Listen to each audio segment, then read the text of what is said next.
Now, the former US President Donald Trump has held his first campaign rally since surviving an assassination attempt last week. Security was tight as the Republican nominee addressed supporters alongside his running mate J.D. Vance at the event in Michigan. After pledging to unify the country following the shooting, Trump used his speech to verbally attack his Democratic opponents. From the moment we take back the White House from crooked Joe Biden and Kamala, I call her Laughing Kamala. You ever watch her laugh? She's crazy. You know, you can tell a lot by a laugh. No, she's crazy. She's nuts.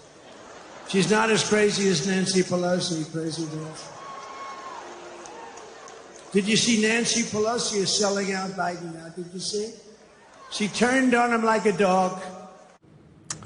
Well, Chris Carman is a professor of politics at Glasgow University in Scotland. Thank you very much indeed for joining us.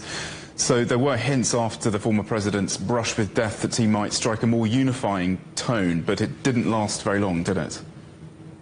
No, exactly as you've just laid out.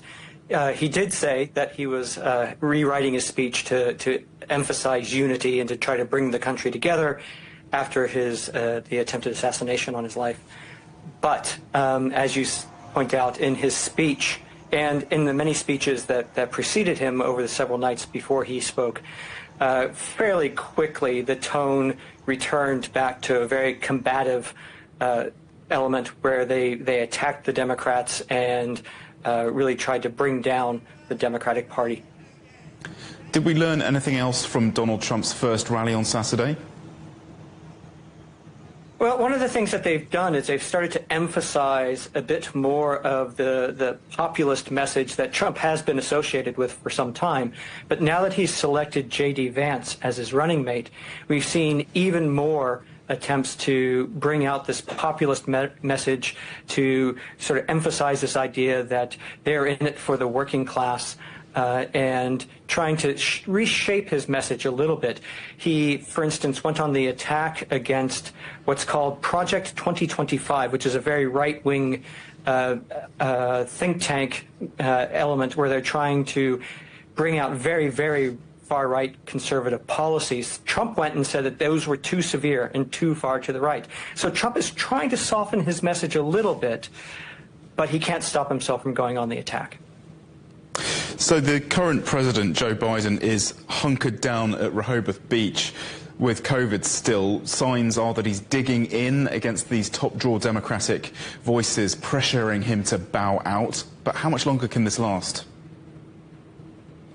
That remains to be seen. As you say, there have been some very prominent voices. The Chuck Schumer, the leader of Democrats in the Senate, Hakeem Jeffries, the current leader of the Democrats in the House, and Nancy Pelosi, the former Speaker of the House, have all come out publicly to say that they think Biden should step down. We're getting close to 40 or so Democrats in the House and the Senate who have said that they think Biden should step down. So the pressure is building. And certainly the media narrative is the pressure is building. On the other hand, Joe Biden is very famously a rather stubborn individual. And there's not a lot of indication to say that he will step down. There have been reports saying he's considering it and he recognizes the concerns that people are raising. But, for instance, there was talk at the beginning of this weekend that this would be the weekend where we'd see him step down. And that so far there hasn't been a hint that he is going to. So it remains to be seen what he's going to do, whether he will step aside and allow the Democrats to nominate someone else at their convention, or whether he's going to dig his heels in, because it would be difficult for the Democrats to push him out if he refuses to go.